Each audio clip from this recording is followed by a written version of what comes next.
Welcome to the Lindsay and Tony podcast, where we talk about spirituality, business, and life experiences. In this podcast, we're bringing our private conversations to you. We believe that it's through discussion, action, and reflection that true change occurs.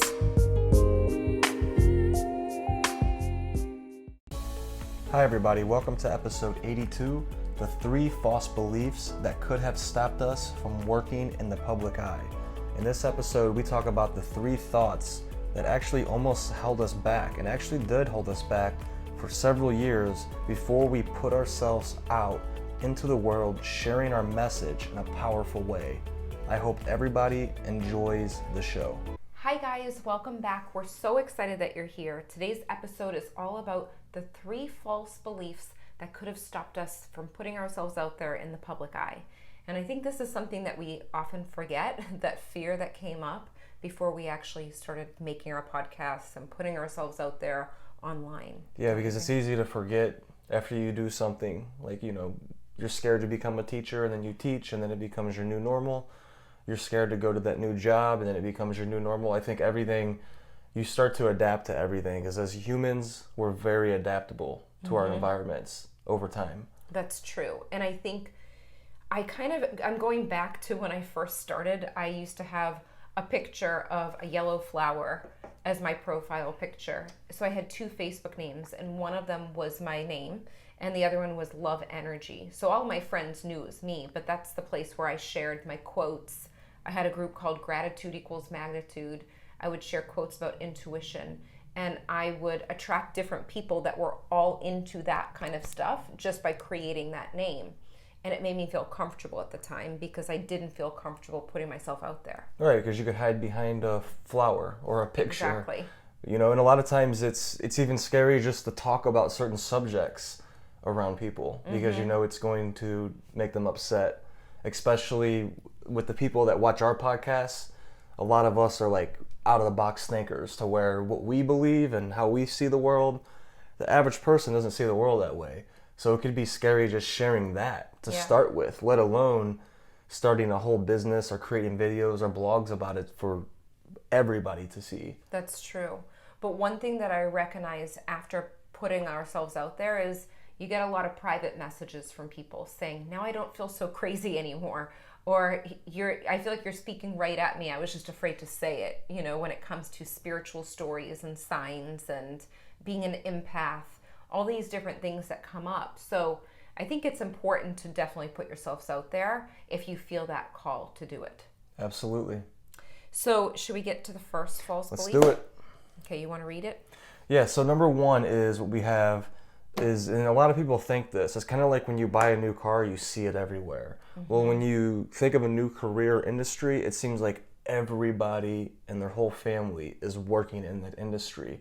So so the thoughts might come up to where you're thinking, wait, is there already too many people in this industry? Like maybe you want to be a life coach, or maybe you want to be a psychic medium, or maybe you want to be a yoga teacher, or whatever it is. It might seem like there's already a lot of people in that industry, and the odds are there already is a lot of people in that industry. But does that mean that you can't do it? Exactly, and that's the question to ask yourself if you're kind of stuck behind, 4 walls of staying in the same job. If you're stuck there because you're thinking everyone's doing it, why is it going to be different for me? I'm not the expert. Everyone else around me is the expert. So a good example is when I first came across personal development, I was so excited. And I realized that 90% of the people around me never even heard of it. So I could talk about the law of vibration, the law of attraction, and different things that I'm learning, and it would be new to them.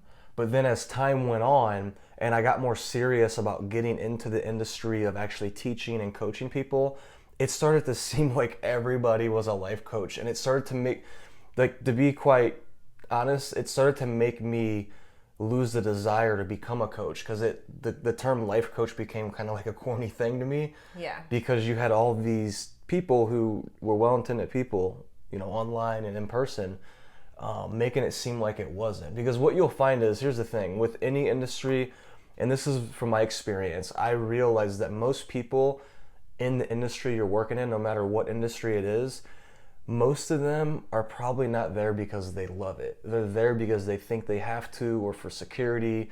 I found this when I was a teacher in the school systems. I found this in every job that I was in. There was a few people that really loved it. Yeah, you and can then feel the it. majority of people were in there because it sounded like a good idea, or because they needed money, or some other reason. But the whole point here is, if you're called to something, if you feel pulled to it, and if something lights you up and it's very genuine to you, and you're one of the small percentage of people that's actually doing it because you love it, one, you're going to be a hot commodity. Like, you're going to be rare in that industry. Number two, no matter what, you should follow things that make you come alive, because as that old cliche quote goes, we need people that are coming alive. Yeah. We need people that are following that inner nudge that is making them excited about life and excited about what they're doing. So that's the main thing. If you're excited about what you're doing, you must follow it. If it's calling you, you must go. Exactly. And same on the flip side. If you find that feeling where you need to go away from what you once loved, know that that's okay too. Because we both did it as teachers. We Yeah. loved our jobs as teachers. I was a third grade teacher. I went to go to college, undergrad and graduate school, specifically to go and learn how to teach the kids. And it was amazing, but there was something that my heart was pulling me out into more so, and that was the mediumship. And it's okay, even if you imagine you're going to leave as one thing and you're not. That's all right, but to trust that feeling. Right, even if you spent tens of thousands of dollars like we did on our education to be a teacher in the school systems. Yeah. Obviously, we could still use a lot of the skills that we learned along the way, but even if you did all of that, even if you're 50 years old now, 60 years old, to me age doesn't matter. You should still, if you feel pulled away from your career, you should follow that pull, because life is so short. And we were reminded of it over the summer when we went and saw a friend that was like 36 years old. She was full of life, full of love, full of things that she really wanted to do. And to watch that kind of like woke me up even more to realize, like, don't waste your time here, no matter what the circumstances are. Yeah, it's so important to use that as these little moments in life that are so huge, that have an impact. And definitely visiting our friend Rhonda at the hospital, and she has so much life in her, and she's actually come through since she passed, which has been amazing. But the things that she said was she was feeling peaceful at the end. She felt the love from everyone. But she did share, if I could go and do these things differently, I would. And it's a lesson. It's almost like she gave us a sermon before she passed. I definitely believe that everyone that came into that hospital room or spoke with her on the phone definitely got some sort of healing. So it's important to pay attention to those moments. And like you said, she's still working through people right now. She is. Which is amazing. Yeah. And that's the thing to take from this too, is that this journey we're on, it may not seem like it, but I believe it, I feel it, it's a eternity. So It's like there's no time. It seems like on this earth that, oh, I only have so much time. Well, physically here, maybe you do, but this journey that we're on, it's an eternity. So whatever you do here, it continues to carry on the work that you do here. Right. And it's making me think of a story that was just on social media with this 90-year-old woman who graduated from college, and she was studying music and Alzheimer's, and she was 90. And that was her focus. So it doesn't matter how old you are. You can do whatever your heart desires. Absolutely. So follow that. Yeah, play the instrument, sing, start a new sport, whatever it is that you're pulled to. It doesn't have to be your career or business. It could be a hobby. It could be whatever it is. Right. So okay, number two is... So this is another thing that's a false belief that could stop us, the fear of criticism. So being concerned about what family or friends think. Yeah. That's a huge stopper. That was a big one for me. Me too. The fear of criticism, and I think it is for most people. Worrying about, especially the people that are closest to you, that you love and care about.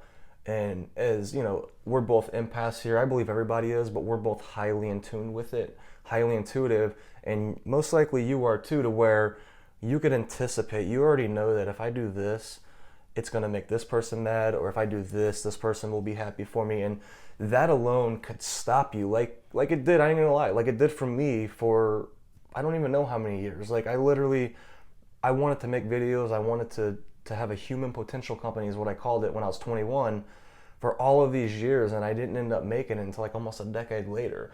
I didn't end up making a video online until maybe several years after I had the first thought that I want to do this. And the big part was I had a fear of criticism. I couldn't handle that energy. I did not want to deal with that. I'm literally the type of person to where I could sit one-on-one with somebody and stay in a corner, and I would love that way more than, being out in the public eye. And it wasn't until I started to really get out of my own way and think about, wait, what skills, what resources do I have? Like, what can I give to the world that could be the most valuable to this world? And I started to realize coaching, teaching, all of these different things, they're for me. So I must get out of my own way, and I must figure out a way to overcome that fear of criticism. And I think that's a big thing, is to actually be aware of serving. So when you're thinking, if you're pushing yourself aside and you're thinking, how can I serve? Then it feels a little bit different, because you're so focused on serving. And in the end, that purpose of serving, doing what you love, comes back. Exactly. Within an energy exchange, with abundance and all of that. Absolutely. The more you make it about other people, the less you really care about what other people think. It's a paradox. It's kind of weird. It is. And I do feel like when you choose to put yourself out there visibly online, you're definitely going to get people that either they don't show support, or they show that they've been watching, but they pick out a typo, just that, not give any positive praise, but hey, by the way, you have a typo here. And you think, oh, wow. So you're actually watching. So this is like, you're actually sharing something, or I don't agree with this, with the private message, but not sharing that. It could stop you. It can actually stop you. But you have to keep on going, because there's always going to be those people, but there's more people that are benefiting from your value than the people that are struggling internally, wishing that they were putting themselves out there. Absolutely. And I had a great training in this that actually helped me overcome the fear of criticism, and that was actually teaching in a special ed school, which a lot of you know if you watch this podcast. And these students didn't care, until you got to really know them. They would cuss you out. Like, they wouldn't care about cussing at you, or if you misspelled a word on the board, like, they're looking for that. If you have a bad hair day, they're looking for that. If you have any insecurities, they're looking for that. They're like Sherlock Holmes, looking for your insecurities, and when they find it, they wail on it. So I had to be, over the 3 years that I worked at the school, I had to be sharp every single day, which means I had to take care of myself. I had to do that thing called self-care, that taking care of myself, having enough alone time, eating nutritious, getting enough sleep, working out, exercising, all these different things, speaking my truth. There's all these things that you have to do to where we don't have really time in this podcast to go over, but it all boils down underneath one word. It's self-care, and you have to figure out the combination that works for you on that. And also, going back to this, the fear of criticism, I think the one thing when it comes down to feeling the fear from friends and family is they think of you as one way. So what you used to be, you have to now come out of your shell and be who you truly always have been, that was buried down. And now you have to put yourself out there in a new way. So that is really scary, because they're thinking, wait, who is this coming out of the woodwork? Where has this person been? So it feels very vulnerable. And I think that's the tough part, is like, I just shared a quote today, and I saw it online. I loved it, and it was about the butterfly. And there was a caterpillar talking to a butterfly, and it said, "You've changed." And the butterfly said, "We're supposed to change." And it's true. We're supposed to evolve. And if we are getting better, then that's great. But some people don't feel comfortable with that right away. But later they will get it. But it's a time and a place for different things. But don't hold back for other people. Wait, and what did you just say at the beginning there? What part? I don't know, the beginning The butterfly part. thing? No. Oh, about how what you used to be. Like, people think of you in this box. So that's who the you should thing be, too, and you even the think old of you. yourself that too, and you're battling that because the people, like Lindsay said, they have a snapshot image of who they think you are, especially the people that have known you for years and years and years. And one of my fears was actually, because I'm very enthusiastic about certain topics, and I could talk about certain topics all day long with people, but I'm not really one to talk about like surface level. Like that's very boring to me. So my fear was, wait, people are gonna see all this enthusiasm on video, or maybe they attend one of my workshops, but then when it comes to, you know, when we're at a family reunion or like we're hanging out with our regular friends, they think like I felt like I had to be like that all the time. Like, yeah, go. But that's not how it works. I remember listening to Zig Ziglar tell a story. He's a motivational speaker. He actually passed away, I don't know exactly when, several years ago, a couple years ago. But he said he was getting eyeglasses at a glasses store. And the salesperson said, "You look like, I can't remember the name, Zig Ziglar." And he said, "That's because I am Zig Ziglar." He's like, "No way." He's like, "Zig Ziglar is enthusiastic and jumping around," and Zig Ziglar cracked a joke about it. He's like, "I don't know what the guy wanted me to do, like jump around as I'm putting on my glasses." And he's like, "It's just not the same. I'm a human being still. Like, just because you're doing something and you're passionate about a career, it doesn't mean that you have to go around all day long being, I'm positive, And I thought that, especially after I saw the law of attraction, I thought for the first several years, I gotta really focus on positive things, and only, which is true to an extent, but you still, there's life. Life is made up of negativity and positivity. Life is made up, like us humans, we're not just one person. We're not just that snapshot Zig Ziglar motivational guy on stage. He's actually a human being who's a husband, who's a dad, who's a grandfather, and there's different roles, and it's just how it is. Yeah, that's so true. And that goes along with just not caring about that criticism. Yeah, and that's the thing, and that's the whole point of this is, don't let that stop you. If you have that same thought, to me, that's also the fear of criticism. Just be you, like we are on this video. We're doing the best we know how in this moment, just to share our heart with you. Even though it's like unnatural, we're recording it. It's, you know, it's as natural as it could be. But just do the best you can with each day. That's all you really can do. That old cliche thing. That's true. Okay, so number 3, you have to be perfect. Everything has to be perfect. Do how everyone else does it. That's a false belief that could have stopped us, as we have to do it how everyone else does it. So when we actually started this video podcast, there were video things out there, but the podcasts were mainly audio. I would say more audio than video, but I really had this inner nudge where it was time to do video. I needed to switch from blog talk to do the video podcast. I knew something had to shift. It's almost like I could sense before things are going to trend. You know how that can happen to all of us. It's not just me. And it was happening, but not as much as maybe it is now. That feeling of knowing you can make up your own rules is so important, because if you don't, it could stop you from a lot of things, because you want to be put it yourself in a box and you feel like you have to be perfect. Right. So make up your own rules on, like, for example, me being a life coach. Like, I thought, oh, I gotta be this perfect person. I have to have my life all the way perfect to actually do this work. Or when I was a teacher, I thought, especially, that's like the whole culture. Yeah, the teacher, definitely. I have to be this perfect person. I have to show up. No, just be you. People want an authentic person. They want somebody who is real, who is like sharing their heart and soul with them. And that's perfect enough. And then on the other end, it's like what Lindsay was saying, it's like thinking you have to do business a certain way or do our podcast a certain way. Every business building video I watch, the people are saying to do something different. It'll confuse the hell out of you if you try to do everything. Like, I just read a book on coaching that says, build your coaching business one conversation at a time. Forget about social media, forget all about it, which is true. You can build a business one conversation at a time. And then I read another book that talks about all about creating funnels and creating content on social media. You could build a business that way. You can do it however you want to do it. How do we know it? Because there's already people building businesses one conversation at a time with no social media presence.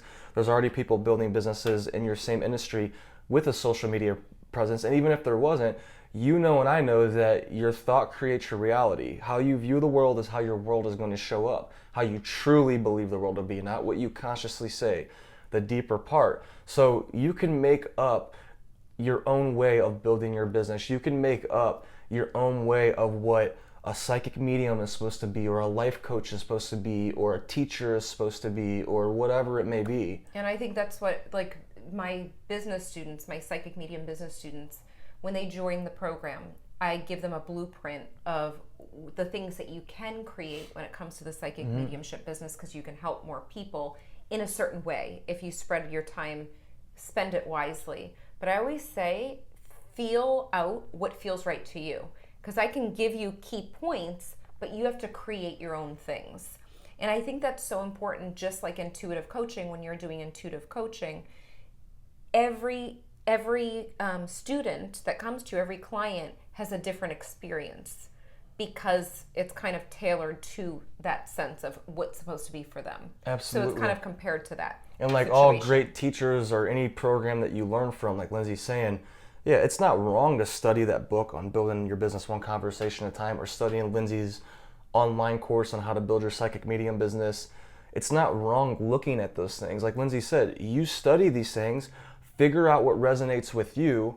Lindsay found a way that works for her, and she set up a whole system. And actually a lot of her students, they figured out along the way over the last 4 years that, whoa, that system works for me too. So they do it. Some of the students may only use 3 pieces of the thing. So get the information, but know, because we live in a world where people are marketing the heck out of everything. And the marketing experts are teaching these people to say, this is the only way to build this business because it creates more sales. So they say, this is the only way. It's not the only way. No. Yeah, you have to do it your way. And I think that's the biggest thing, especially with people that are listening, very intuitive people. You're going to be aware of what feels right with your soul, what resonates. And if it doesn't, you're going to resist even more so with that thing. Something's going to feel frustrating in your body. You're going to say, wait, that doesn't feel right. So it's important that when you're putting yourself out there, whether you're doing it now or you're thinking of doing it, do it truly from your own heart. Only do things that resonate with you. And you're going to have moments of fear. That's a different kind of resistance. But the resistance of, wait, this feels gross, like I don't like this feeling, you run the other way and do what feels very heart-centered to you. And I think that's important. And give yourself time, because it does take time to really figure out your own voice, your own way of doing things. Yeah, definitely. Well, I think that's it. We covered a lot in a short amount of time. So I hope this episode helped you, and share with us if you've ever experienced any of the things that we've talked about, or you're experiencing it right now. So just putting it in the comments will actually move energy for you. So thank you for being here, and we cannot wait to see you next time. We hope you enjoyed this episode as much as we did. If you liked it, leave a 5-star review on iTunes, and remember, subscribe to our YouTube channel too. If you can think of anyone else that would love this episode, share it with them right now on social media or email.